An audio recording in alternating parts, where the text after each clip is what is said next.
Audio Jungle.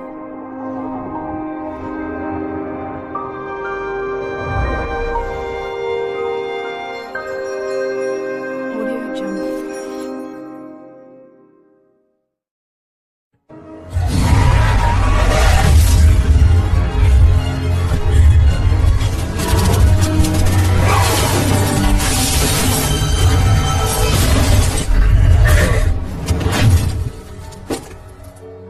ನಾವಿವತ್ತು ನೋಡ್ತಾ ಇರೋದು ಒಂದು ರಾಕ್ಷಸನ ಮೂವಿ ಅಂದ್ರೆ ಹಲ್ಕ್ ನ ಮೂವಿ. ಈ ಮೂವಿ ಹೆಸರು ದಿ ಇನ್ಕ್ರೆಡಿಬಲ್ ಹಲ್ಕ್ ಅಂತ.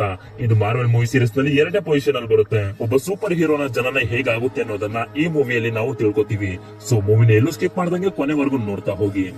ಮೂವಿಯ ಮೊದಲ ಸೀನ್ ಅಲ್ಲಿ ತೋರಿಸ್ತಾರೆ ಬೆಟ್ಟಿ ರೋಸ್ ಹಾಗೆ ಬ್ರೂಸ್ ಬ್ಯಾನರ್ ಎಂಬ ಇಬ್ಬರು ಸೈಂಟಿಸ್ಟ್ ಗಳು ಗಾಮಾ ರೇಡಿಯೇಷನ್ ನ ಮಿಕ್ಸ್ ಮಾಡಿ ಒಂದು ಸೂಪರ್ ಸೋಲ್ಜರ್ ಎಕ್ಸ್ಪೆರಿಮೆಂಟ್ ಅನ್ನ ಮಾಡ್ತಿರ್ತಾರೆ. ಈ ಎಕ್ಸ್ಪೆರಿಮೆಂಟ್ ಅನ್ನ ಇವರು ಯಾಕೆ ಮಾಡ್ತಿದ್ದಾರೆ ಅಂತ ನಿಮ್ಗೆ ಮುಂದೆ ಗೊತ್ತಾಗುತ್ತೆ. ಈ ಎಕ್ಸ್ಪೆರಿಮೆಂಟ್ ಗೆ ಬೇರೆ ಯಾರು ಜನ ಸಿಗದೆ ಇರೋದ್ರಿಂದ ಬ್ರೂಸ್ ಬ್ಯಾನರ್ ಬೆಟ್ಟಿ ರೋಸ್ ಗೆ ಹೇಳ್ತಾನೆ ಈ ಎಕ್ಸ್ಪೆರಿಮೆಂಟ್ ಅನ್ನ ನನ್ ಮೇಲೆ ಮಾಡುವಂತ.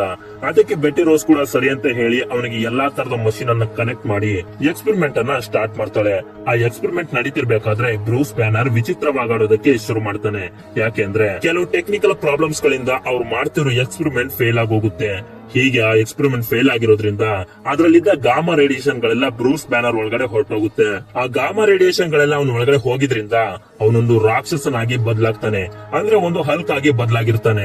ನಂತರ ಅವನು ಹಲ್ಕ್ ಆದ್ಮೇಲೆ ಅವನಿಗೆ ಗೊತ್ತಿಲ್ದಂಗೆನೆ ಆ ಲ್ಯಾಬ್ ನೆಲ್ಲ ಧ್ವಂಸ ಮಾಡಿ ಅಲ್ಲಿಂದ ಹೊರಟೋಗ್ತಾನೆ. ಈ ಗಲಾಟೆಯಲ್ಲಿ ಬೆಟ್ಟಿ ರೋಸ್ಗೆ ತುಂಬಾನೇ ಇಂಜುರೀಸ್ ಗಳಾಗೋಗ್ತವೆ. ನಂತರ ನಮ್ಗೆ 5 ವರ್ಷದ ಮುಂದಿನ ಸೀನ್ ಅನ್ನ ತೋರಿಸ್ತಾರೆ.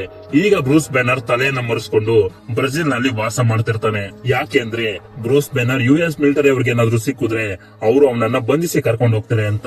5 ವರ್ಷದ ಹಿಂದೆ ಇವನ್ ಮೇಲೆ ಆ ಎಕ್ಸ್ಪೆರಿಮೆಂಟ್ ಮಾಡ್ದಾಗಿಂದನು ಇವನಿಗೆ ಒಂದು ಪ್ರಾಬ್ಲಮ್ ಸ್ಟಾರ್ಟ್ ಆಗಿರುತ್ತೆ. ಅದೇನಪ್ಪಾ ಅಂದ್ರೆ ಇವನಿಗೆ ಕೋಪ ಬಂದಾಗ್ಲೆಲ್ಲ ಇವನು ಹಲ್ಕ್ ಆಗಿ ಬದಲಾಗ್ಬಿಡ್ತಾನೆ. ಆದ್ರಿಂದ ಇವನ ಕೋಪನ ಕಂಟ್ರೋಲ್ ಮಾಡೋದಕ್ಕೆ ಯೋಗನ ಪ್ರಾಕ್ಟೀಸ್ ಮಾಡ್ತಿರ್ತಾನೆ. ಹಾಗೆ ಅವನ ಮೈಂಡ್ ಅನ್ನ ಕಂಟ್ರೋಲ್ ಮಾಡೋದಕ್ಕೆ ತುಂಬಾನೇ ಪ್ರಯತ್ನ ಪಡ್ತಿರ್ತಾನೆ. ಬ್ರೂಸ್ ಬ್ಯಾನರ್ ಈಗ ಕೆಲಸ ಮಾಡ್ತಿರೋದು ಒಂದು ಕೂಲ್ ಡ್ರಿಂಕ್ ಕಂಪನಿಯಲ್ಲಿ. ಹೀಗೆ ಒಂದು ದಿನ ಕೆಲಸ ಮಾಡ್ತಿರ್ಬೇಕಾದ್ರೆ ಅವನ ಕೈಗೆ ಏಟಾಗಿ ಅವನ ರಕ್ತ ಕೂಲ್ ಡ್ರಿಂಕ್ ಬಾಟಲ್ ಕಡೆಗೆ ಬಿದ್ದೋಗುತ್ತೆ. ಆಗ ಬ್ರೂಸ್ ತುಂಬಾ ಗಾಬರಿಯಿಂದ ಹೋಗಿ ಆ ರಕ್ತನ ಒರೆಸ್ಬಿಡ್ತಾನೆ. ಯಾಕೆ ಅಂದ್ರೆ ಎಕ್ಸ್ಪೆರಿಮೆಂಟ್ ಅಲ್ಲಿ ಗಾಮಾ ರೇಡಿಯೇಷನ್ ಅವನ ಮೇಲೆ ಬಿದ್ದಿರೋದ್ರಿಂದ ಅವನ ಬ್ಲಡ್ ತುಂಬಾ ಪಾಯ್ಸನಸ್ ಆಗೋಗಿರುತ್ತೆ. ಆದ್ರೆ ಪಾಪ ಬ್ರೂಸ್ಗೆ ಗೊತ್ತಿರೋದಿಲ್ಲ ಅವನ ರಕ್ತ ಈಗಾಗ್ಲೇ ಒಂದು ಕೂಲ್ ಡ್ರಿಂಕ್ ಬಾಟಲ್ ನಲ್ಲಿ ಮಿಕ್ಸ್ ಆಗೋಗಿದೆ ಅಂತ. ಆ ಕೂಲ್ ಡ್ರಿಂಕ್ ಬಾಟಲ್ ಪ್ಯಾಕ್ ಆಗಿ US ಗೆ ಹೋಗುತ್ತೆ. ನಂತರದ ಸೀನ್ ನಲ್ಲಿ ನಮ್ಗೆ ಸ್ಟ್ಯಾನ್ಲಿನ ತೋರಿಸ್ತಾರೆ. ಈ ಸ್ಟ್ಯಾನ್ಲಿ ಯಾರು ಅಂತ ನಿಮ್ಗೆ ಗೊತ್ತಿಲ್ಲ ಅಂದ್ರೆ ಹೇಳ್ತೀನಿ ಕೇಳಿ. ನೀವು ಮಾರ್ವಲ್ ಸಿನಿಮ್ಯಾಟಿಕ್ ಯೂನಿವರ್ಸ್ ಅಲ್ಲಿ ಎಷ್ಟು ಸೂಪರ್ ಹೀರೋಗಳ ಕ್ಯಾರೆಕ್ಟರ್ ಗಳನ್ನ ನೋಡ್ತಿರೋ ಅದರಲ್ಲಿ 99% ಅಷ್ಟು ಇವರೇ ಕ್ರಿಯೇಟ್ ಮಾಡಿರೋದು. ಈ ಮೂವಿಲಿ ಒಂದು ಸಣ್ಣ ರೋಲ್ ಅನ್ನ ಪ್ಲೇ ಮಾಡಿದ್ದಾರೆ ಅಷ್ಟೇ. ಸ್ಟ್ಯಾನ್ಲಿ ಬ್ರೂಸ್ ಬ್ಯಾನರ್ ನ ರಕ್ತ ಮಿಕ್ಸ್ ಆಗಿರೋ ಅದೇ ಕೂಲ್ ಡ್ರಿಂಕ್ ಅನ್ನ ಕುಡಿದು ಬಿಡ್ತಾರೆ. ಹೀಗೆ ಅವರು ಕುಡಿದ ತಕ್ಷಣ ಅವರು ತುಂಬಾನೇ ಹುಷಾರ್ ತಪ್ಪು ಹೋಗ್ತಾರೆ. ಈ ವಿಷಯ US ಮಿಲಿಟರಿಯ ಜನರಲ್ ಆಗಿರೋ ಥಂಡರ್ ಬೋಲ್ಟ್ ರೋಸ್ ಗೆ ಗೊತ್ತಾಗುತ್ತೆ. ಸ್ಟ್ಯಾನ್ಲಿಗೆ ಈ ರೀತಿ ಆಗಿರೋದಕ್ಕೆ ಬ್ರೂಸ್ ಬ್ಯಾನರ್ ನ ಗಾಮಾ ರೇಡಿಯೇಷನ್ ಅಂತ ಅವನಿಗೆ ಗೊತ್ತಾಗುತ್ತೆ. ಯಾಕಪ್ಪ ಅಂದ್ರೆ ಸ್ಟ್ಯಾನ್ಲಿನ ಚೆಕ್ ಮಾಡಿರೋ ಡಾಕ್ಟರ್ ಹೇಳಿರ್ತಾರೆ ಈ ರೀತಿ ಆಗಿರೋದು ಗಾಮಾ ರೇಡಿಯೇಷನ್ ಇಂದಾನೆ ಅಂತ. ಆದ್ರಿಂದ ಇವನು ಬ್ರೂಸ್ ಬ್ಯಾನರ್ ನ ಹುಡ್ಕೋದಕ್ಕೆ ಸೋಲ್ಜರ್ಸ್ ಗಳನ್ನ ಬ್ರೆಜಿಲ್ ಗೆ ಕಳಿಸ್ತಾನೆ. ಇವನ್ ಯಾಕಪ್ಪ ಬ್ರೂಸ್ ಬ್ಯಾನರ್ ನ ಹುಡುಕ್ತಿದ್ದಾನೆ ಅಂತ ಕೇಳಿದ್ರೆ ಹೇಳ್ತೀನಿ ಕೇಳಿ. ಮೂವಿಯ ಮೊದಲೇ ತೋರಿಸೋದ್ರಲ್ಲಿ ಎಕ್ಸ್ಪೆರಿಮೆಂಟ್ ಅದನ್ನ ಮಾಡಿಸಿರೋದೇ ಈ ಥಂಡರ್ ಬೋಲ್ಟ್ ರೋಸ್. ಯಾಕೆಂದ್ರೆ ಬ್ರೂಸ್ ಬ್ಯಾನರ್ ತರದೇ ಹಲ್ಕಳನ್ನ ಮಾಡಿ ಯುದ್ಧದಲ್ಲಿ ಬಳಸಬೇಕು ಅನ್ನೋದು ಅವನ ಉದ್ದೇಶ ಆಗಿರುತ್ತೆ. ನಂತರ ಥಂಡರ್ ಬೋಲ್ಟ್ ರೋಸ್ ಕಳಿಸಿದ ಸೋಲ್ಜರ್ಸ್ ಗಳು ಬ್ರೆಜಿಲ್ ಗೆ ಬಂದು ಬ್ರೂಸ್ ಬ್ಯಾನರ್ ನ ಹುಡ್ಕೋದಕ್ಕೆ ಶುರು ಮಾಡ್ತಾರೆ. ಹೀಗೆ ತುಂಬಾ ಹೊತ್ತು ಹುಡುಕಿದ ನಂತರ ಅವರಿಗೆ ಒಂದ್ ಕಡೆ ಬ್ರೂಸ್ ಬ್ಯಾನರ್ ಸಿಗ್ತಾನೆ. ಅವನನ್ನ ಹಿಡಿಯೋದಕ್ಕೆ ಸೋಲ್ಜರ್ಸ್ ಗಳು ಹೋಗ್ತಿದ್ದಾಗ ಬ್ರೂಸ್ ಬ್ಯಾನರ್ ಅವರಿಂದ ತಪ್ಪಿಸ್ಕೊಂಡು ಹೋಗ್ತಾನೆ. ಆದ್ರೂ ಕೂಡ ಸೋಲ್ಜರ್ಸ್ ಗಳು ಒಂದ್ ಕಡೆ ಬ್ರೂಸ್ ಬ್ಯಾನರ್ ನ ಹಿಡಿದೇ ಬಿಡ್ತಾರೆ. ಆಮೇಲೆ ಆಗೋದೇನು ಬ್ರೂಸ್ ಬ್ಯಾನರ್ ಗೆ ತುಂಬಾನೇ ಕೋಪ ಬಂದ್ಬಿಡುತ್ತೆ. ಆದ್ರಿಂದ ಅವನು ಹಲ್ಕ್ ಆಗಿ ಕನ್ವರ್ಟ್ ಆಗಿ ಹೋಗ್ತಾನೆ. ಹಲ್ಕ್ ಆಗಿ ಕನ್ವರ್ಟ್ ಆದ್ಮೇಲೆ ಅವರನ್ನೆಲ್ಲ ಅಲ್ಲಿಂದ ಹೊಡೆದು ಓಡಿಸ್ಬಿಡ್ತಾನೆ. ಆ ಸೋಲ್ಜರ್ ಟೀಮ್ ನಲ್ಲಿ ಒಬ್ಬ ಲೀಡರ್ ಇರ್ತಾನೆ. ಆ ಲೀಡರ್ ನ ಹೆಸರು ಆಮ್ಯೂಲ್ ಬ್ಲಾನ್ಸ್ಕಿ ಅಂತ. ಈ ಆಮ್ಯೂಲ್ ಬ್ಲಾನ್ಸ್ಕಿ ಥಂಡರ್ ಬೋಲ್ಟ್ ರೋಸ್ ಹತ್ರ ಬಂದು ಹೇಳ್ತಾನೆ ನಾವು ಬ್ರೂಸ್ ಬ್ಯಾನರ್ ನ ಇನ್ನೇನು ಹಿಡಿದೇ ಬಿಟ್ಟಿದ್ದು.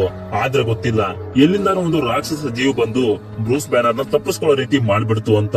ಆಗ ಥಂಡರ್ ಬೋಲ್ಟ್ ರೋಸ್ ಹೇಳ್ತಾನೆ ಆ ರಾಕ್ಷಸ ಜೀವಿ ಬೇರೆ ಯಾರು ಅಲ್ಲ ಅದು ಬ್ರೂಸ್ ಬ್ಯಾನರ್ ಅಂತ.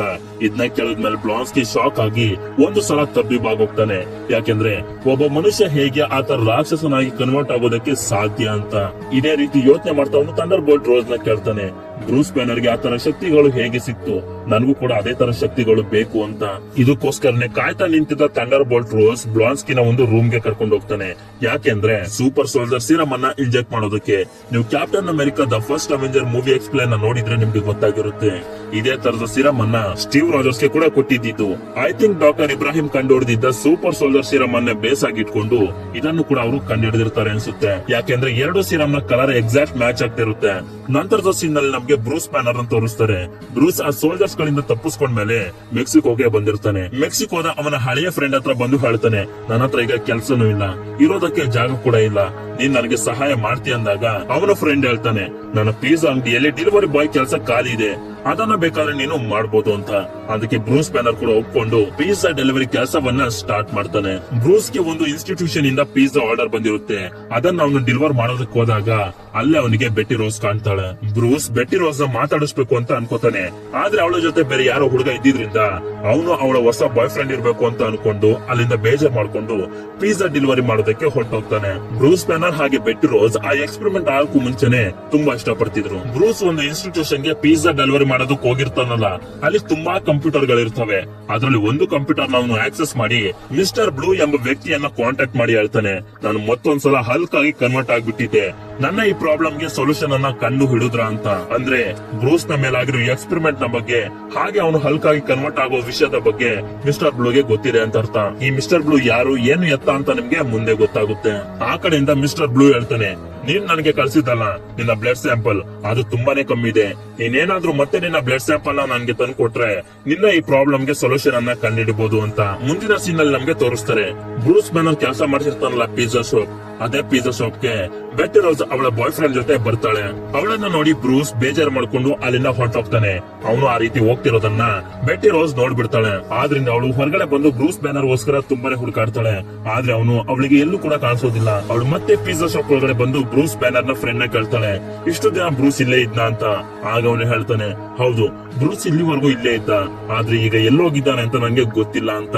ನಂತರ ನಮ್ಗೆ ಮುಂದಿನ ಸೀನ್ ಅಲ್ಲಿ ತೋರಿಸ್ತಾರೆ, ಬ್ರೂಸ್ ಬ್ಯಾನರ್ ತುಂಬಾನೇ ಬೇಜಾರಾಗಿ ಮೆಕ್ಸಿಕೋನೆ ಬಿಟ್ಟು ಹೋಗ್ತಿರ್ತಾನೆ. ಅದೇ ಸಮಯಕ್ಕೆ ಬ್ರೂಸ್ ಬ್ಯಾನರ್ ನ ಹುಡ್ಕೊಂಡು ಬೆಟ್ಟಿ ರೋಸ್ ಹೋಗ್ತಿದ್ದಾಗ ಬ್ರೂಸ್ ರೋಡ್ ಅಲ್ಲಿ ಹೋಗ್ತಿರೋದು ಅವಳಿಗೆ ಕಾಣುತ್ತೆ. ನಂತರ ಬೆಟ್ಟಿ ರೋಸ್ ಬ್ರೂಸ್ ಬ್ಯಾನರ್ ಹತ್ರ ಬಂದು ಹೇಳ್ತಾಳೆ, 5 ವರ್ಷದಿಂದ ನಾನು ನಿನ್ನ ಹುಡುಕ್ತಾನೆ ಇದ್ದೀನಿ, ನನ್ನ ಬಿಟ್ಟು ಹೋಗಿ ನಿನ್ಗೆ ಮನ್ಸಾದ್ರೂ ಹೇಗೆ ಬಂತು ಅಂತ ಅಂದಾಗ ಬ್ರೂಸ್ ಬ್ಯಾನರ್ ಅವಳಿಗೆ ಹೇಳ್ತಾನೆ, ನಿನ್ನ ಬಿಟ್ಟು ಹೋಗೋದಕ್ಕೆ ನನಗೂ ಕೂಡ ಇಷ್ಟ ಇರ್ಲಿಲ್ಲ, ಆದ್ರೆ ಎಕ್ಸ್ಪೆರಿಮೆಂಟ್ ಆಗಿದ್ದೀನ ನಾನು ಹಲ್ಕ್ ಆದಾಗ ನಿನ್ನ ಸ್ಥಿತಿ ಏನಾಗಿತ್ತು ಅಂತ ನಿಗೂ ಕೂಡ ಗೊತ್ತೇ ಇದೆ. ಮತ್ತೆ ಆ ತರ ತಪ್ಪು ನನ್ನಿಂದ ಆಗದೆ ಇರ್ಲಿ, ನನ್ನಿಂದ ಯಾವುದೇ ತರದ ತೊಂದ್ರೆ ನೀನು ಅನುಭವಿಸಬಾರ್ದು ಅಂತಾನೆ ನಾನ್ ನಿನ್ನಿಂದ ಇಷ್ಟು ದಿನ ದೂರ ಇದ್ದಿದ್ದು ಅಂತ. ಆದ್ರೆ ಈಗ ನನ್ನ ಹಲ್ಕ್ ಪ್ರಾಬ್ಲಮ್ ನ ಸಾಲ್ವ್ ಮಾಡೋದಕ್ಕೆ ಒಂದು ಚಾನ್ಸ್ ಸಿಕ್ಕಿದೆ. ನನಗೆ ಒಬ್ಬ ಡಾಕ್ಟರ್ ಪರಿಚಯ ಆಗಿದ್ದಾನೆ, ಅವನ ಹೆಸರು ಮಿಸ್ಟರ್ ಬ್ಲೂ ಅಂತ. ನನ್ನ ಬ್ಲಡ್ ಸ್ಯಾಂಪಲ್ ಏನಾದ್ರು ಅವ್ನಿಗೆ ಎತ್ಕೊಂಡು ಹೋಗ್ಕೊಟ್ರೆ ನನ್ನ ಈ ಪ್ರಾಬ್ಲಮ್ ಗೆ ಅವನು ಸೊಲ್ಯೂಷನ್ ಅನ್ನ ಕಂಡುಹಿಡಿತಾನೆ ಅಂದಾಗ ಇದಕ್ಕೆ ಬೆಟ್ಟಿ ರೋಸ್ ಕೂಡ ಒಪ್ಕೋತಾಳೆ. ನಂತರ ಇವರಿಬ್ರು ಮಿಸ್ಟರ್ ಬ್ಲೂ ನ ಮೀಟ್ ಮಾಡೋದಕ್ಕೆ ಹೋಗ್ತಿದ್ದಾಗ ಅಲ್ಲಿಗೆ ಥಂಡರ್ ಬೋಲ್ಟ್ ರೋಸ್ ತನ್ನ ಸೋಲ್ಜರ್ಸ್ ಗಳನ್ನ ಕರ್ಕೊಂಡು ಬ್ರೂಸ್ ಬ್ಯಾನರ್ ನ ಹಿಡಿಯೋದಕ್ಕೆ ಬರ್ತಾನೆ. ಬ್ರೂಸ್ ಬ್ಯಾನರ್ ಮೆಕ್ಸಿಕೋದಲ್ಲಿ ಇದ್ದಾನೆ ಅಂತ ಥಂಡರ್ ಬೋಲ್ಟ್ ರೋಸ್ ಗೆ ಹೇಗಪ್ಪ ಗೊತ್ತಾಯ್ತು ಅಂತಂದ್ರೆ, ಬ್ರೂಸ್ ಒಂದು ಇನ್ಸ್ಟಿಟ್ಯೂಷನ್ ಗೆ ಪಿಜ್ಜಾ ಡೆಲಿವರಿ ಮಾಡೋದಕ್ಕೆ ಹೋದಾಗ ಅಲ್ಲೊಂದು ಕಂಪ್ಯೂಟರ್ ಅನ್ನ ಆಕ್ಸೆಸ್ ಮಾಡಿರ್ತಾನಲ್ಲ, ಅದನ್ನ ಟ್ರೇಸ್ ಮಾಡ್ಕೊಂಡು ಥಂಡರ್ ಬೋಲ್ಟ್ ರೋಸ್ ಇಲ್ಲಿವರೆಗೂ ಬಂದಿರ್ತಾನೆ. ಥಂಡರ್ ಬೋಲ್ಟ್ ರೋಸ್ ಸೋಲ್ಜರ್ಸ್ ಗಳು ಬ್ರೂಸ್ ಬ್ಯಾನರ್ ನ ಹಿಡಿಯೋದಕ್ಕೆ ತುಂಬಾನೇ ಪ್ರಯತ್ನ ಪಡ್ತಿರ್ತಾರೆ. ಆದ್ರೆ ಇದರಿಂದ ಬ್ರೂಸ್ ಬ್ಯಾನರ್ ಗೆ ತುಂಬಾನೇ ಕೋಪ ಬಂದು ಅವನು ಹಲ್ಕ್ ಆಗಿ ಹೋಗ್ತಾನೆ. ಬ್ರೂಸ್ ಹಲ್ಕ್ ಆದ್ಮೇಲೂ ಕೂಡ ಆ ಸೋಲ್ಜರ್ಸ್ ಗಳು ಅವನಿಗೆ ತುಂಬಾನೇ ಟಾರ್ಚರ್ ಮಾಡ್ತಿರ್ತಾರೆ. ಆದ್ರಿಂದ ಹಲ್ಕ್ ತುಂಬಾ ಕೋಪ ಮಾಡ್ಕೊಂಡು ಮಿಲಿಟರಿಯ ಎಲ್ಲಾ ವೆಹಿಕಲ್ ಗಳನ್ನ ಧ್ವಂಸ ಮಾಡಿ ಹಾಕ್ತಾನೆ. ನಂತರ ಹಲ್ಕ್ ನ ಬಳಿ ಬ್ಲಾನ್ಸ್ ಗೆ ಬಂದು ಹೇಳ್ತಾನೆ, ಇಷ್ಟೇನಾ ನಿನ್ ಕೈಲಿ ಆಗೋದು, ಇನ್ನೇನಾದ್ರೂ ಮಾಡಕ್ ಆಗುತ್ತೆ ಅಂದಾಗ ಹಲ್ಕ್ ತುಂಬಾ ಕೋಪ ಮಾಡ್ಕೊಂಡು ಬ್ಲಾನ್ಸ್ಕಿಗೆ ಒಂದು ಒದಿತಾನೆ. ಬ್ಲಾನ್ಸ್ಕಿ ಹೋಗಿ ಒಂದು ಮರಕ್ಕೆ ಕಚ್ಕೊಬಿಡ್ತಾನೆ. ಇದರಿಂದ ಅವನ ಮೈಯಲ್ಲಿರೋ ಎಲ್ಲಾ ಮೂಳೆಗಳು ಮುರಿದೋಗ್ತವೆ. ಥಂಡರ್ ಬೋಲ್ಟ್ ಹಲ್ಕ್ ನ ಮೇಲೆ ಹೆಲಿಕಾಪ್ಟರ್ ಇಂದ ಅಟ್ಯಾಕ್ ಮಾಡಿಸಿದಾಗ ಹಲ್ಕ್ ಬೆಟ್ಟಿ ರೋಸ್ ನ ಕರ್ಕೊಂಡು ದೂರ ಬೆಟ್ಟಗಳಿರೋ ಜಾಗಕ್ಕೆ ಹೊರಟೋಗ್ತಾನೆ. ಮುಂದಿನ ಸೀನ್ ಅಲ್ಲಿ ನಮ್ಗೆ ಬ್ಲಾನ್ಸ್ಕಿನ ತೋರಿಸ್ತಾರೆ. ಇವನ ಸ್ಥಿತಿ ತುಂಬಾನೇ ಗಂಭೀರ ಆಗೋಗಿರುತ್ತೆ.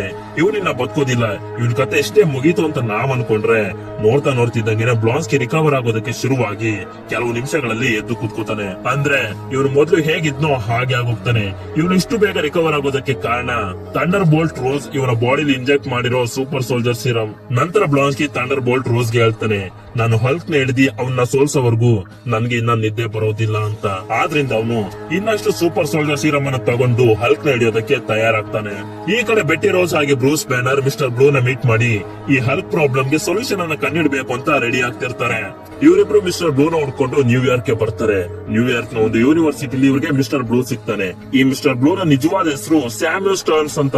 ನಂತರ ಮಿಸ್ಟರ್ ಬ್ಲೂ ಹೇಳ್ತಾನೆ, ನೀನ್ ಮೊದಲೇ ಬ್ಲಡ್ ಸ್ಯಾಂಪಲ್ ನ ಕಳಿಸಿದಲ್ಲ ಅದು ತುಂಬಾ ಕಮ್ಮಿ ಇತ್ತು, ಆದ್ರೆ ನಾನು ಅದಕ್ಕೆ ಬೇರೆ ಕೆಮಿಕಲ್ ಮಿಕ್ಸ್ ಮಾಡಿ ಅದನ್ನ ಜಾಸ್ತಿ ಮಾಡ್ಕೊಂಡಿದ್ದೀನಿ. ಆ ಬ್ಲಡ್ ನ ಸಹಾಯದಿಂದ ನಾನೊಂದು ಆಂಟಿಡೋಟ್ ನ ಮಾಡಿದ್ದೀನಿ. ಆ ಆಂಟಿಡೋಟ್ ಏನಾದ್ರೂ ನಿನ್ಗೆ ಇಂಜೆಕ್ಟ್ ಮಾಡಿದ್ರೆ ನೀನು ಇನ್ಮೇಲೆ ಹಲ್ಕ್ ಆಗೋದಿಲ್ಲ ಅಂತ. ಅದಕ್ಕೆ ಬ್ರೂಸ್ ಬ್ಯಾನರ್ ಕೂಡ ಒಪ್ಕೊಂಡು ಆ ಆಂಟಿಡೋಟ್ ನ ನನ್ನೊಳಗೆ ಇಂಜೆಕ್ಟ್ ಮಾಡುವಂತೆ ಹೇಳ್ತಾನೆ. ಆದ್ರೆ ಇಲ್ಲೊಂದು ಪ್ರಾಬ್ಲಮ್ ಇರುತ್ತೆ. ಅದೇನಪ್ಪಾ ಅಂದ್ರೆ ಆಂಟಿಡೋಟ್ ಸಿರಮ್ ತುಂಬಾನೇ ಸ್ಟ್ರಾಂಗ್ ಆಗಿರುತ್ತೆ. ಅದನ್ನ ಬ್ರೂಸ್ ಬ್ಯಾನರ್ ಒಳಗೆ ಇಂಜೆಕ್ಟ್ ಮಾಡೋದಕ್ಕೆ ಅವನು ಮೊದಲು ಹಲ್ಕ್ ಆಗಿ ಕನ್ವರ್ಟ್ ಆಗ್ಬೇಕು. ಅವಾಗ ಮಾತ್ರ ಅವನು ಅದರ ತೀವ್ರತೆಯನ್ನ ತಡ್ಕೊಳಕ್ ಆಗೋದು. ನಂತರ ಸೀನ್ ಮಿಸ್ಟರ್ ಬ್ಲೂ ನ ಲ್ಯಾಬ್ ಕಡೆಗೆ ಶಿಫ್ಟ್ ಆಗುತ್ತೆ. ಬ್ರೂಸ್ಗೆ ಆಂಟಿಡೋಟ್ ಅನ್ನ ಇಂಜೆಕ್ಟ್ ಮಾಡೋದಕ್ಕೆ ಎಲ್ಲಾ ತಯಾರಿಯನ್ನ ಮಾಡ್ಕೊತಿರ್ತಾರೆ. ಆದ್ರೆ ಅದಕ್ಕಿಂತ ಮುಂಚೆ ಬ್ರೂಸ್ ಹಲ್ಕ್ ಆಗಿ ಕನ್ವರ್ಟ್ ಆಗ್ಬೇಕಲ್ಲ. ಆದ್ರಿಂದ ಬ್ರೂಸ್ಗೆ ಮಿಸ್ಟರ್ ಬ್ಲೂ ಎಲೆಕ್ಟ್ರಿಕ್ ಶಾಕ್ ಅನ್ನ ಕೊಡ್ತಾನೆ. ಎಲೆಕ್ಟ್ರಿಕ್ ಶಾಕ್ ಅನ್ನ ಕೊಟ್ಟಿದ ತಕ್ಷಣ ಬ್ರೂಸ್ ಹಲ್ಕ್ ಆಗಿ ಕನ್ವರ್ಟ್ ಆಗೋದಕ್ಕೆ ಶುರುವಾಗ್ತಾನೆ. ಹೀಗೆ ಅವನು ಹಲ್ಕ್ ಆದ್ಮೇಲೆ ಮಿಸ್ಟರ್ ಬ್ಲೂ ಅವನೊಳಗಡೆ ಆಂಟಿಡೋಟ್ ಅನ್ನ ಇಂಜೆಕ್ಟ್ ಮಾಡ್ತಾನೆ. ಆಂಟಿಡೋಟ್ ನ ಇಂಜೆಕ್ಟ್ ಮಾಡಿದ್ಮೇಲೆ ಬ್ರೂಸ್ ಹಲ್ಕ್ ರೂಪದಿಂದ ನಿಧಾನವಾಗಿ ಮನುಷ್ಯ ರೂಪಕ್ಕೆ ಬರ್ತಾನೆ. ಇದನ್ನ ನೋಡಿ ಮಿಸ್ಟರ್ ಬ್ಲೂ ತುಂಬಾನೇ ಸಂತೋಷ ಪಡ್ತಾನೆ. ಯಾಕೆಂದ್ರೆ ಇವನ ಈ ಎಕ್ಸ್ಪೆರಿಮೆಂಟ್ ಸಕ್ಸಸ್ ಆಯ್ತು ಅಂತ. ನಂತರ ಮಿಸ್ಟರ್ ಬ್ಲೂ ಬ್ರೂಸ್ ಬ್ಯಾನರ್ ಗೆ ಹಾಗೆ ಬೆಟ್ಟಿ ರೋಸ್ ಗೆ ಒಂದು ಮಾತನ್ನ ಹೇಳ್ತಾನೆ. ಅದೇನಪ್ಪ ಅಂದ್ರೆ ಇನ್ಮೇಲಿಂದ ಬ್ರೂಸ್ ಬ್ಯಾನರ್ ಹಲ್ಕ್ ಆಗಿ ಕನ್ವರ್ಟ್ ಆಗೋಕ್ ಆಗೋದಿಲ್ಲ ಅಂತ. ಇದೇ ಖುಷಿಯಲ್ಲಿ ಮಿಸ್ಟರ್ ಬ್ಲೂ ಬ್ರೂಸ್ ಬ್ಯಾನರ್ ಗೆ ಹೇಳ್ತಾನೆ, ನಿನ್ನ ಬ್ಲಡ್ ನಿಂದ ನಾನು ತುಂಬಾ ತರದ ಬ್ಲಡ್ ಸ್ಯಾಂಪಲ್ ಅನ್ನ ತಯಾರಿಸಿದ್ದೀನಿ. ಆ ನಿನ್ನ ಬ್ಲಡ್ ಸ್ಯಾಂಪಲ್ ಗಳಿಂದ ಪ್ರಪಂಚದಲ್ಲಿ ಯಾವ್ಯಾವ ರೋಗಗಳಿದಾವೋ ಅದಕ್ಕೆಲ್ಲ ನಾನು ಔಷಧಿಯನ್ನ ಕಂಡು ಹಿಡಿದೇ ಹಿಡಿತೀನಿ ಅಂದಾಗ ಬ್ರೂಸ್ ಬ್ಯಾನರ್ ಹಾಗೆ ಬೆಟ್ಟಿ ರೋಸ್ ಹೋಗಿ ಆ ಬ್ಲಡ್ ಸ್ಯಾಂಪಲ್ ಗಳನ್ನ ನೋಡ್ತಾರೆ. ಅದನ್ನ ನೋಡಿದ ಬ್ರೂಸ್ಗೆ ಒಂದು ಸಲ ತಲೆನೋವು ಬಂದ್ಬಿಡುತ್ತೆ. ಯಾಕೆ ಅಂದ್ರೆ ಮಿಸ್ಟರ್ ಬ್ಲೂ ತುಂಬಾ ದೊಡ್ಡ ಮಟ್ಟದಲ್ಲಿ ಅವನ ಬ್ಲಡ್ ಸ್ಯಾಂಪಲ್ ಗಳನ್ನ ತಯಾರಿಸಿರ್ತಾನೆ. ಆಗ ಬ್ರೂಸ್ ಬ್ಯಾನರ್ ಮಿಸ್ಟರ್ ಬ್ಲೂಗೆ ಹೇಳ್ತಾನೆ, ನೀನು ತುಂಬಾ ದೊಡ್ಡ ತಪ್ಪು ಮಾಡ್ತಿದ್ಯಾ. ಯಾಕೆಂದ್ರೆ ಈ ಬ್ಲಡ್ ಸ್ಯಾಂಪಲ್ ಗಳೆಲ್ಲ ಮಿಲಿಟರಿ ಅವ್ರಿಗೆ ಏನಾದ್ರು ಸಿಕ್ಕಿದ್ರೆ ಅವರು ನಿನ್ನಿಂದಾನೆ ಇನ್ನಷ್ಟು ಹಲ್ಕ್ ಗಳನ್ನ ತಯಾರಿಸ್ತಾರೆ. ನೀನೇ ಯೋಚನೆ ಮಾಡು, ನನ್ನಂತ ಒಂದೇ ಒಂದು ಹಲ್ಕ್ ಇಡೀ ಸಿಟಿಯನ್ನೇ ನಾಶ ಮಾಡ್ತಿರ್ಬೇಕಾದ್ರೆ ನನ್ನಂತ 1000 ಹಲ್ಕ್ಗಳು ಬಂದ್ರೆ ಈ ಪ್ರಪಂಚದ ಗತಿ ಏನಾಗ್ಬೋದು ಅಂತ. ಹೀಗೆ ಇವರು ಮಾತಾಡ್ತಿರ್ಬೇಕಾದ್ರೆ ಥಂಡರ್ ಬೋಲ್ಟ್ ರೋಸ್ ನ ಸೋಲ್ಜರ್ಸ್ ಗಳು ಅಲ್ಲಿಗೆ ಬಂದು ಬ್ರೂಸ್ ಬ್ಯಾನರ್ ಗೆ ಮತ್ತು ಬರುವಂತ ಬುಲೆಟ್ ಅನ್ನ ಶೂಟ್ ಮಾಡ್ತಾರೆ. ಇದರಿಂದ ಬ್ರೂಸ್ ಬ್ಯಾನರ್ ಮೂರ್ಛೆ ಹೋಗ್ತಾನೆ. ನಂತರ ಅಲ್ಲಿಗೆ ಸೋಲ್ಜರ್ಸ್ ಗಳು ಬಂದು ಬ್ರೂಸ್ ಬ್ಯಾನರ್ ನ ಹಾಗೆ ಬೆಟ್ಟಿ ರೋಸ್ ನ ಬಂಧಿಸ್ಕೊಂಡು ಅಲ್ಲಿಂದ ಕರ್ಕೊಂಡು ಹೋಗ್ತಾರೆ. ಆದ್ರೆ ಬ್ಲಾನ್ಸ್ಕಿ ಮಾತ್ರ ಅಲ್ಲಿಂದ ಹೋಗೋದಿಲ್ಲ. ಬ್ಲಾನ್ಸ್ಕಿ ಮಿಸ್ಟರ್ ಬ್ಲೂ ನ ಗನ್ ಪಾಯಿಂಟ್ ಗೆ ತಗೊಂಡು ಹೇಳ್ತಾನೆ, ನೀನು ಬದುಕಬೇಕು ಅಂದ್ರೆ ನನ್ಗೋಸ್ಕರ ಒಂದೇ ಒಂದು ಕೆಲಸ ಮಾಡ್ಕೊಡು ಅಂತ. ಅದೇನಪ್ಪಾ ಅಂದ್ರೆ ಬ್ರೂಸ್ ಬ್ಯಾನರ್ ನ ಮೈಯಲ್ಲಿರೋ ಹಲ್ಕ್ ನ ಶಕ್ತಿ ನನ್ಗೂ ಕೂಡ ಬರಬೇಕು. ಅದಕ್ಕೆ ನೀನು ಏನ್ ಬೇಕಾದ್ರೂ ಮಾಡ್ಕೋ, ಆದ್ರೆ ನನ್ಗೆ ಹಲ್ಕ್ ನ ಶಕ್ತಿ ಬೇಕೇ ಬೇಕು ಅಂದಾಗ ಮಿಸ್ಟರ್ ಬ್ಲೂಗೆ ಬೇರೆ ದಾರಿ ಇಲ್ಲದೆ ಹಲ್ಕ್ ನ ಬ್ಲಡ್ ಸ್ಯಾಂಪಲ್ ಇರುತ್ತಲ್ಲ ಅದನ್ನ ಬ್ಲಾನ್ಸ್ಕಿ ಮೈಗೆ ಇಂಜೆಕ್ಟ್ ಮಾಡ್ಬಿಡ್ತಾನೆ. ನಮ್ಗೆ ಈಗಾಗಲೇ ಗೊತ್ತಿರೋ ರೀತಿ ಬ್ಲಾನ್ಸ್ಕಿ ಮೈಯಲ್ಲಿ ಸೂಪರ್ ಸೋಲ್ಜರ್ ಸಿರಮ್ ಇದೆ. ಅದ್ರ ಮೇಲೆ ಇವನು ಹಲ್ಕ್ ನ ಬ್ಲಡ್ ನ ಕೂಡ ಇಂಜೆಕ್ಟ್ ಮಾಡ್ಕೊತಿದ್ದಾನೆ. ಇದರಿಂದ ಅವನಿಗೆ ಸೂಪರ್ ಪವರ್ಸ್ ಗಳೇನೋ ಸಿಕ್ಬಿಡ್ತವೆ. ಆದ್ರೆ ಅವನು ಆಗೋದು ಹಲ್ಕ್ ಅಲ್ಲ, ಅದ್ರ ಬದಲಾಗಿ ಅವನು ಆಗೋದು ಅಬಾಮಿನೇಷನ್. ಈ ಅಬಾಮಿನೇಷನ್ ತುಂಬಾ ವಿಚಿತ್ರವಾಗಿ ಕಾಣೋ ಒಂದು ಕ್ರಿಯೇಚರ್. ಬ್ಲಾನ್ಸ್ಕಿ ಅಬಾಮಿನೇಷನ್ ಆದ್ಮೇಲೆ ಮಿಸ್ಟರ್ ಬ್ಲೂ ನ ಕೊಂದು ಹಾಕಿ ಅವನ ಲ್ಯಾಬ್ ನೆಲ್ಲ ಧ್ವಂಸ ಮಾಡಿ ಅಲ್ಲಿಂದ ಸಿಟಿ ಒಳಗಡೆ ಬರ್ತಾನೆ. ಸಿಟಿ ಬಂದ್ಮೇಲೆ ಇನ್ನೇನ್ ಮಾಡ್ತಾನೆ, ಅಲ್ಲಿರೋ ಜನರನ್ನೆಲ್ಲ ಕೊಲ್ತಾ ಆ ಜಾಗನ ಸಂಪೂರ್ಣವಾಗಿ ಧ್ವಂಸ ಮಾಡಿ ಹಾಕ್ತಿರ್ತಾನೆ. ಇದನ್ನೆಲ್ಲ ಹೆಲಿಕಾಪ್ಟರ್ ನಲ್ಲಿ ನಿಂತ್ಕೊಂಡು ಥಂಡರ್ ಬೋಲ್ಟ್ ರೋಸ್ ನೋಡ್ತಿರ್ತಾನೆ. ಇದನ್ನೆಲ್ಲ ನೋಡಿದ್ಮೇಲೆ ಅವನಿಗೆ ಗೊತ್ತಾಗುತ್ತೆ ಬ್ಲಾನ್ಸ್ಕಿನ ಅವನು ನಂಬಿ ಎಷ್ಟು ದೊಡ್ಡ ತಪ್ಪನ್ನ ಮಾಡ್ದ ಅಂತ. ಥಂಡರ್ ಬೋಲ್ಟ್ ಮಾಡಿರೋ ಈ ತಪ್ಪಿಗೆ ಬ್ರೂಸ್ ಬ್ಯಾನರ್ ಚೆನ್ನಾಗಿ ಬೈದು ನಂತರ ಹೇಳ್ತಾನೆ, ನಾನೀಗ ಹಲ್ಕ್ ಆಗದಿರೋ ತರ ಆಂಟಿಡೋಟ್ ಅನ್ನ ತಗೋಬಿಟ್ಟಿದ್ದೀನಿ. ಆದ್ರೆ ಈಗ ಬೇರೆ ಯಾವುದೇ ದಾರಿ ಇಲ್ಲ. ಬ್ಲಾನ್ಸ್ಕಿನ ಹಲ್ಕ್ ಬಿಟ್ರೆ ಇನ್ಯಾರು ಕೂಡ ತಡೆಯೋಕ್ ಆಗೋದಿಲ್ಲ. ನನ್ನ ಕೈಲಿ ಈಗ ಹಲ್ಕ್ ಆಗೋದಿಲ್ಲ. ಆದ್ರೂ ಕೂಡ ಒಂದ್ಸಲ ಟ್ರೈ ಮಾಡ್ತೀನಿ ಅಂತ ಹೇಳಿ ಹೆಲಿಕಾಪ್ಟರ್ ಇಂದ ಕೆಳಗಡೆ ಬೀಳ್ತಾನೆ. ಕೆಳಗಡೆ ಬಿದ್ದ ಸ್ವಲ್ಪ ಸಮಯದಲ್ಲೇ ಬ್ರೂಸ್ ಬ್ಯಾನರ್ ಹಲ್ಕ್ ಆಗಿರ್ತಾನೆ. ಇವ್ರು ಮತ್ತೆ ಹಲ್ಕ್ ಆಗೋದಕ್ಕೆ ಹೇಗೆ ಸಾಧ್ಯ ಆಯ್ತಪ್ಪ ಅಂದ್ರೆ ಬ್ರೂಸ್ ಬ್ಯಾನರ್ ಮೇಲಿಂದ ಕೆಳಗಡೆ ಬೀಳ್ತಿರ್ಬೇಕಾದ್ರೆ ಅವನು ಬದುಕೋ ಚಾನ್ಸಸ್ ತುಂಬಾ ಕಮ್ಮಿ ಇತ್ತು. ಇದರಿಂದ ಅವನು ಹೆದರ್ಕೊಂಡು ತುಂಬಾ ಕೋಪ ಮಾಡ್ಕೊಬಿಡ್ತಾನೆ. ನಂತರ ಅವನ ಕೋಪ ತುಂಬಾ ಅತಿಯಾಗಿದ್ರಿಂದ ಅವನು ಮತ್ತೆ ಹಲ್ಕ್ ಆಗಿ ಕನ್ವರ್ಟ್ ಆಗಿರ್ತಾನೆ. ಈಗ ಹಲ್ಕ್ ಹಾಗೂ ಬ್ಲಾನ್ಸ್ಕಿ ಅಂದ್ರೆ ಅಬಾಮಿನೇಷನ್ ನ ನಡುವೆ ಒಂದು ದೊಡ್ಡ ಫೈಟ್ ನಡೆಯುತ್ತೆ. ಈ ಫೈಟ್ ನ ಕಾರಣದಿಂದ ಆ ಸಿಟಿ ಎಲ್ಲ ಸಂಪೂರ್ಣವಾಗಿ ನಾಶವಾಗಿ ಹೋಗಿರುತ್ತೆ. ಈ ಫೈಟ್ ನ ಕೊನೆಯಲ್ಲಿ ಹಲ್ಕ್ ಅಬಾಮಿನೇಷನ್ ನ ಕತ್ತಿಗೆ ಒಂದು ದೊಡ್ಡ ಸರಪಳಿಯನ್ನ ಹಾಕಿ ಅದರ ಕತ್ತನ್ನ ಬಿಗಿದು ಅದನ್ನ ಕೊಂದು ಹಾಕ್ಬಿಡ್ತಾನೆ. ಈಗ ತೋರಿಸೋ ಸೀನ್ ನಲ್ಲಿ ನಾವು ಒಂದನ್ನ ಮಾತ್ರ ಗಮನಿಸಬಹುದು.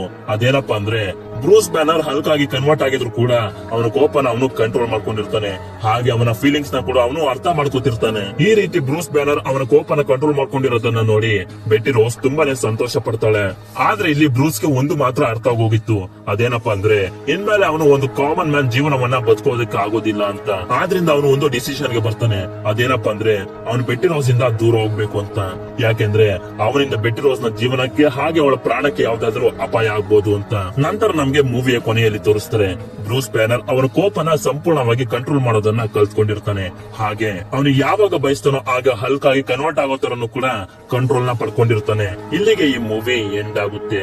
ಮತ್ತೊಂದು ವಿಷಯ ನಿಮ್ಗೆ ಹೇಳೋದಕ್ಕೆ ಇಷ್ಟಪಡ್ತೀನಿ. ಆಕ್ಚುಲಿ ಹೇಳ್ಬೇಕು ಅಂದ್ರೆ ಈ ಮೂವಿಲಿ ತೋರಿಸಿದ ತರ ಬ್ರೂಸ್ ಬ್ಯಾನರ್ ಗೆ ಹಲ್ಕ್ ನ ಪವರ್ ಗಳು ಸಿಗೋದಿಲ್ಲ. ಬ್ರೂಸ್ ಬ್ಯಾನರ್ ನ ತಂದೆ ಮಾಡಿದ ಒಂದು ಎಕ್ಸ್ಪೆರಿಮೆಂಟ್ ನಿಂದ ಅವನಿಗೆ ಆ ರೀತಿ ಶಕ್ತಿಗಳೆಲ್ಲ ಸಿಕ್ಕಿರ್ತವೆ. ಅದ್ರ ಬಗ್ಗೆ ಒಂದು ಸಪರೇಟ್ ಮೂವಿನೇ ಇದೆ ಹಲ್ಕ್ ಅಂತ. ಆದ್ರೆ ಇದು ಮಾರ್ವೆಲ್ ಮೂವಿ ಸೀರೀಸ್ ನಲ್ಲಿ ಬರೋದಿಲ್ಲ. ಆದ್ರಿಂದ ಅದನ್ನ ಎಕ್ಸ್ಪ್ಲೇನ್ ಮಾಡೋದಕ್ಕೆ ಹೋಗ್ಲಿಲ್ಲ. ಈ ಮೂವಿಯ ಬಗ್ಗೆ ನಿಮ್ಮ ಅನಿಸಿಕೆಯನ್ನ ಕಮೆಂಟ್ ಬಾಕ್ಸ್ ನಲ್ಲಿ ತಿಳಿಸಿ. ಸಿಗೋಣ ನೆಕ್ಸ್ಟ್ ವಿಡಿಯೋದಲ್ಲಿ. Until then take care, by.